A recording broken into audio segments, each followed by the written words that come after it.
Oh, yes. Tarnished, are we? Come to the lands between for the Elden Ring? Of course you have. No shame in it. Unfortunately for you, however, you are maidenless. I'm kind of late to the party of talking about Elden Ring, especially in a review format. Don't blame me, blame user CE2TN7IJ7U. What? Part of my review process, every 5 games I do, I actually take a suggestion based on one of my commenters. People who suggestion down below, I write it down, put it in my Google Docs, and I save it for later to actually cover. Elden Ring was one of these, which I was not afraid to cover. I was actually excited, and it gave me an excuse to talk about the game, even though I was a little bit late to the party. Why was I late to the party, Noah? It's an amazing game. I thought you said it's probably your favorite Souls games, right? Well, here's the thing. It's a big game, and so I wanted to wait until I was actually done with Elden Rings before I talked about it. And so at this point, I have definitely played one whole campaign playthrough of Elden Ring. Let me talk about my thoughts as a Christian about this amazing game. I am lucky to actually like Souls games, to enjoy Souls games. Only 2 years ago have I actually beaten my first Souls games. It's almost a tradition now that every kind of Christmas season time that I'll take my time and actually play a Souls games or play a very difficult game. And it wasn't until 2 years ago that I actually beat my first game in Dark Souls 1. I didn't just play Dark Souls 1, and that wasn't my first one. I did try Dark Souls 1 first, but I tried several other games, Sekiro, Bloodborne, etc. And I just couldn't figure out how to beat them. It was just too hard. But after persevering and not letting myself hollow out, I was eventually able to beat Dark Souls 1. But it wasn't until I beat that game and learned how to really play Souls games that I really truly enjoyed the game. See, I always had an interest in the game, knowing its hard difficulty. I'm somebody who, I'm not saying I'm a masochist, but I always enjoyed the hard difficulty of video games. I like strategy games for this exact reason, like Fire Emblem, etc. My favorite idea of that is the brutality in the game, but when it's fair. Dark Souls, or Souls games in general, seem to really have that, where they are very hard, but for the most part it's fair. It's on you, and it has to be on you to memorize patterns and be able to deal with hard, difficult bosses. But at the same time, the game wasn't just a boss rush. See, exploring the game, including Dark Souls 1, is where I really learned the idea of atmosphere. And the atmosphere of Dark Souls games, and being able to go across this not only hopeless, but also interesting environment where stories is being told through the world, not actually being yelled at you, but actually the world is just telling stuff. So if you want to know the story, you can learn it from looking at the world. And while I can't say I really know Dark Souls story, I kind of leave that up to VatiVidya. I'll just watch his videos to understand what the actual story was. It's still cool to have this kind of unique gameplay style of exploration of the atmosphere while alongside a brutal area. Berserk, I hadn't actually read Berserk at the time, but this series is heavily inspired by Berserk, and I'm all here for it. But the reason why I say that Elden Ring is the Elden Ring of Souls games is because Elden Ring is different from other Souls games. Right off the bat, the biggest thing is that it's open world. This is the first time ever that a Souls games has been open world, and that already can be kind of scary. But with its fears, there could have been many different changes, and there were changes to this kind of Souls game. Things like not only being able to jump in combat, which is massive, but also getting to ignore bosses is something that's almost unheard of in games. Sure, Dark Souls and many other Souls games have optional bosses, but it never has been like this, to where you could even go to some main bosses and leave them to go do other things. A non-linear structure. It took me so long, for years, to actually finally beat a Souls game. It's because there would be one boss that I'd run into and I'd be stuck with and be like, I don't know how to beat this boss, and I would eventually drop the game. The accessibility of Elden Ring is that you can ignore that boss or put it off for some time. Come back later when you're much stronger. Another accessibility aspect is like the game's option with its builds. We'll talk a little bit more of builds later, I think, but accessibility with builds is actually respecting. You don't get it for a while in the game, but once you get it, you do get a good amount of options to just respec your build, which is wild for a Souls game. That's unheard of, which was actually great because I enjoyed it so much, especially in the late game where it's like, I'm getting bored of this build. All right, let me respec and play this kind of weapon or this kind of item and go for it. Now, I do hate that it's limited, but they do give you quite a bit. So it's like, I kind of like it, but I kind of wish at that point you might as well just made it free, but also I understand why you don't want to make it free. I don't know. I'm conflicted by it, but I am glad it's here. Another fear of open world is the games we've known that has had open world has not been good. There is a problem with the open world that we'll talk about a little bit. It's more of a symptom of another problem that we'll talk about a little bit later. What the open world gets right though, besides actually being filled with stuff, is that it has the atmosphere. It has the perfect atmosphere of what you want with a Souls game that's open world. Sure, there's dangerous things wherever you go. You could run into something that's scary that's going to get you, but at the same time, you really do feel like you're on an adventure. The open world also still has what the older Souls games has. It's storytelling within the world. Specifically, it almost feels like biomes at some point. There are biomes in major areas of the game, but they also have little certain kind of storytelling moments with its enemies. The enemies are where they're placed in the world matter. It's not just willy-nilly of like, we can throw some enemies here, we can throw some enemies here. You could say there's some of that with the soldiers. It can get a little bit like that, which again is a problem we'll talk about a little bit later. Where it really matters is when you want to build your build. If you want to do, hey, I'm doing the magic build. I don't want no incantations. I want the sorceries. Then you gotta go to the Harry Potter world. You gotta go there because that's where it's at. That's where the magic stones are. And so finding items and enemies are correspondent depending on the area in the map. And it makes sense. And it's just like, feels so satisfying to figure out and guess and be like, oh, there's a lot of incantations. This must be a holy area. And then you can learn the story from there. And it impacts it. It coincides. It's not just there just because.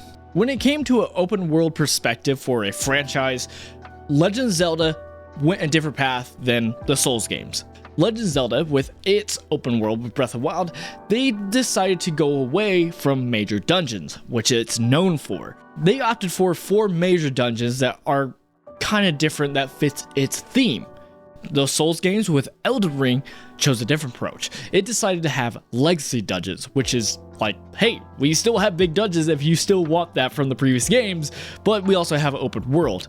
And it almost feels structurally different, like you can't ride your horse, which it's kind of cool that you have a horse in this game. It makes sense for a open world to get across everywhere. Like, don't be too brutal for the sake of brutality. Actually make sure it's fun. But you can't do that in the legacy dungeons. So there's certain aspects that are changed for these legacy dungeons, which are great and big. And sometimes you're playing it and you're like, wait, this dungeon just keeps going. Like, how much game is there in here? If there's so much in this tight space and also in the open world, there's a lot to do. I'm running out of time. And so this is an example where you get a little bit of both. And so I think Elden Ring, especially with its conversion to open world, did a lot of stuff that helped with accessibility. Stuff like Legacy Dungeons, they have it for both. They have open world, that there's options like Torrent and stuff like that that does a great job at allowing you to do more and transverse more without getting in the way. And the reason why I bring this up is because when this game came out, there was a major argument because Elden Ring was so popular. Like, it got so much traction compared to normal that you got a lot of people who aren't used to Souls games jumping in for the first time with no idea what a Souls games is, which is kind of scary because Souls games are not a normal action game. This game is known for its hard difficulty, and they decided to keep with it with Elden Ring. They didn't shirk at making it easier. And there was a major conversation from a lot of people, because there's a lot of traction, of should there be a easy mode or a difficulty selection. And Elden Ring is very much a game that's hard, and that is the game. That's what they want, that is their design, and that's what they chose to. I'm glad they did, because one, it keeps with this identity of Souls games and why you come to a Souls game. Part of it is the difficulty. That's just a reality. And changing it with the difficulty wouldn't feel right.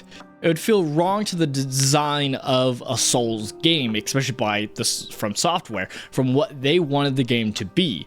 But a lot of people freaked out because they're like, this isn't accessibility. I do think this game does a lot for accessibility, so that's why I'm making a mention here. Like, one of them is the tutorial. Normally in Souls games, the tutorial is required. They made it here where it's not. Small changes like this I think is great for the accessibility of this game. The round table is the hub of the Souls game. It's used for a little safe place where you can meet other NPCs, other storylines, and get to know people and grow your hub world. A little safe place in this harsh world. And while some games I think it works better of the Souls games, I really didn't like it here. It just felt weird and not quite draining, but empty in some regards. And it's fine to do that. I think my biggest problem is the location of where it's at. It really felt separated from the world, from the great big world. I wish there was actually a physical spot that you first ran into, you meet, you got there, and you're like, oh, cool, and then you can go there from the map. But it's not like that. It's a completely separate place from the map, and I honestly hate that. It made it like separation. It didn't make me feel immersed. It just felt like, oh, we're in the hub world. This is why I like Dark Souls 1, because it doesn't have a hub world, and the whole world was specifically meant to be connected, and it made it feel real. That's why I love Dark Souls 1 so much. And while Elden Ring has done a lot of things to make it where you could see so many different locations and it flows pretty well, there's still small moments like that where, like, honestly, the round table, I just don't like it. Some of the imagery in there is great, but deep down, like, I mean, I'm glad I was able to meet the NPCs, because boy, are the characters in Elden Ring great. I know George R.R. Martin came in and did something. I don't know what he did. He did something, but you could definitely feel that this game is very much different than the other Souls games. It's not a Dark Souls game. It is a Elden Ring. And you can tell that by different kind of quest lines with these different NPCs. There's a twinge of hopefulness in this game. Compared to previous Souls games, whenever you played a Souls game, the atmosphere and the setting of despair and hopelessness was everywhere, especially with the NPCs. Every NPC you met you get to learn a little bit about it, learn a little bit about the world, a little bit about stories. But as you completed side quests, if you wanted to, or any side quests that you did complete, it all ended with tragedy. It never was like a good outcome. It was so sad, and it made you almost wish, like, man, why did I do with side quests? I shouldn't have done that. Elden Ring is a little bit different. There's some quest lines that are tinged with a bit of hope. There's a lot of quest lines that are still filled with death and despair, and it's not always the best outcome you think, but there are some quest lines that are. There's some quest lines that have a tinge of hope, which fits this game a bit more. The atmosphere of this game isn't just completely despair, but there is a bit of hope to it, even with the soundtrack, and I really love that. The biggest thing I love about this game, and why it's one of my favorite Souls games, one of my favorite games in general, is the RPG aspect of this game, the role-playing part of this game, because it really feels like you have a lot of options to be your character, with the quest lines you do, to the story, to where you go, where you adventure, where you can go to, because you can go a lot of places that you probably shouldn't be. You could just go to wherever you want, non-linearly, and you get to build your own character. The builds in this game is varied. And sure, while there's some weapons that are definitely better than others, whether you like it or not, before they get buffed or nerfed, you still have a lot of options to build your character. And that was my favorite thing right off the bat in the game. Well, yes, I started off doing a little bit more of focusing on the main story with some of the main bosses. I quickly diverted into doing my own thing. I went searching for the weapons I want for my build and the armor I wanted for my suit. Not for specific stats, because I'm actually really glad the armor doesn't. It has stats if you really want to be like particular with it, but like honestly, it's more there for looks, which is great for people like me who don't want to wear just a trash outfit just because the numbers are better. While it's a meme for RPGers to always have that, it doesn't mean we need it. We don't need that, okay? We can use some cosmetics just for the sake of looking cool, all right? That's fine. And so that was my goal right off the bat, was my character. And with it, meeting certain quest lines or certain characters like the Best, the Goat, Blythe, meeting characters like that made me wanting to do the quest lines they are tied to, just to get to know the character more. And I felt like I had more flexibility and more intentionality that I got to do or searching for these compared to other Souls games. Just because it's a big game in certain quest lines, I actually could go to certain ones like, oh, I want to follow the Ronnie quest line. Not because I care about witches, I actually don't care. It's all about Blythe, my boy.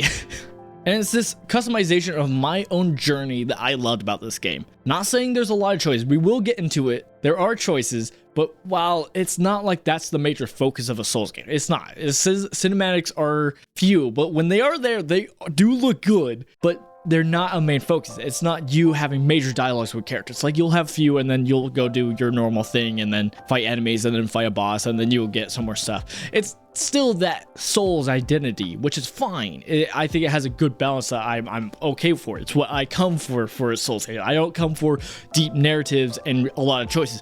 I mean, hey, if they added it, I wouldn't complain, but it's not what I'm coming here for. I'm coming here for fighting my own build and fighting hard bosses, and then getting a cool story to where I don't understand the story, but that's okay because it's more for the atmosphere of the story. Honestly, let's be honest, that's truth. So yeah, my favorite joy from the game was honestly going on my own adventure, searching out for my build, for my armor, and then following quest lines that actually interest me.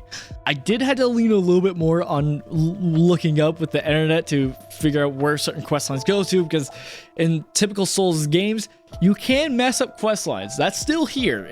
I think it's less egregious, but it's still possible. So that's pretty cool. I'm glad it's less egregious, to be honest. But yeah, no, I really enjoyed the path I got to take, the adventure I got to go on, and it was very fulfilling in that way. Did I play as a perfect Christian? No, I didn't. I didn't. I was just having fun seeing what different quest lines did. Like I did Volcano Manor. That was a fun quest line to get to see characters who are hunting down their own kind, and then you find out in the end that you're just going to get assimilated. Like, that's fun. That was interesting to see people's motives and their understanding. So yeah, we technically played a bad guy, but don't worry about it. And going into it, let's talk about it. There are 6 endings to this game. 6 endings. That's the most for a Souls game.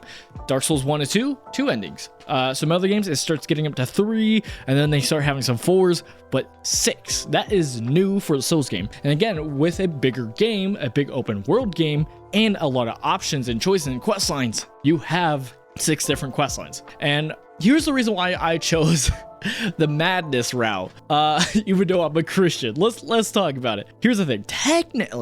Technically, I did all the quest lines. I did all the endings, because honestly, on my first go around, my first run, I just did every quest line that I could, because I was kind of soft completing the game, just doing everything. I just wanted to see what there was and what was the different quest lines. So I did stuff like with Faye, the deathbed companion. Like, I didn't care for her. I ignored her at first, and then it wasn't until then where it's like, all right, I should actually do her quest just to see what happens and fight some bosses. Like, I don't want to miss out on some bosses. I did every kind of quest line and got through to basically have all the endings, but in the end you still only have to choose one, and that was fine because honestly I didn't care about the witch's ending. I didn't care about hers. I followed it just for Blythe, but that took up a lot of my time because it's one of the main ones. But the one I liked that I fell across that I didn't know existed, but I had inklings, and then I learned of it on my own, not looking up, was the madness. And I love madness. Here's the thing. I love madness and I love Scarlet Rot. People hate these mechanics. Maybe they don't hate it as much. Probably just Scarlet Rot. People hate this atmosphere because the creator of Souls games are known for their poison swamps and loving poison swamps for some reason. Even though we players, majority of us hate them. I'm okay with them. It's fine. It's not my favorite thing, obviously, but he likes it. And he added a new one called Scarlet Rot. It's like, hey, what if poison was so much worse? And so there's this aspect, and the fact that you as a player can use this unique kind of element was interesting to me. I love it because not only is it unique, it's rare, and it's not often, and also is also powerful. But because of how it's powerful it was, I decided not to use Scarlet Rot. Even though I got a few and it was really brutal, really good, I decided to move away, and that's when I found madness. Again, it's a unique thing. I love finding unique, rare things. For some reason, as RPGers, it's just, I don't know, rare means it's valuable, I guess. But basically because of that, I like the madness. Now, sadly, you can't really use it much for actually playing the game. It's more for player versus player, not player versus enemies. So it's more for online, honestly, which is a little bit of a bummer, but it's a specific mechanic that only afflicts humans, and that's why it's not really usable in the game, because most everything's not a human. But I love this mechanic so much, and it was just interesting, fascinating to have this mechanic. For some reason, madness has always been an interesting mechanic. It's why I like Darkest Dungeon. It's a major focus on getting madness and having this atmosphere of like, yeah, no, like this is not a normal setting. You're gonna go crazy. And so I don't know, for some reason I really like the madness because of that, because of its uniqueness, because it's rare and not used much. So I followed it, and going deeper with this game and its ending, I honestly loved it. Souls games are kind of known for the kind of normal cycle of, hey, go on a cycle, either renew the circle or stop the circle. That's usually the go-to narrative in these games, and I prefer the one that's not continuing the cycle, because in cycle is insanity, and usually the message of the games is like, hey, this is actually not healthy for the world. It's not healthy for the world to keep on living. Guess what? Dying is like, you need to stop at some point. That's just the reality. And the idea of madness on top of that, kind of like fueling that kind of side of like, no, we're not doing this. And on top of this, with the story of like your main character, your main friend, Melina. I forgot her name. Sorry. Basically, you have to do the typical journey of like going on and sacrificing her. It's like, no, I don't, I'm good.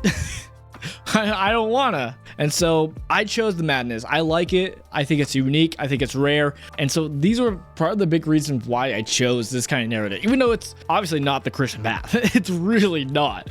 I still thought it was very interesting and enjoyable. And I love that this game has many different options that are similar to that of like weird, unique routes. And honestly, I'm here for it. I love that there's so many endings, because it also makes me actually want to do New Game Plus for once. Now, I've dabbled a little bit with New Game Plus with like Dark Souls 1, but like, it's kind of whatever. I'm usually somebody who I have so many games on my plate that once I get done with one, I gotta get to the next one. Like, I don't have time to just focus so much on one game.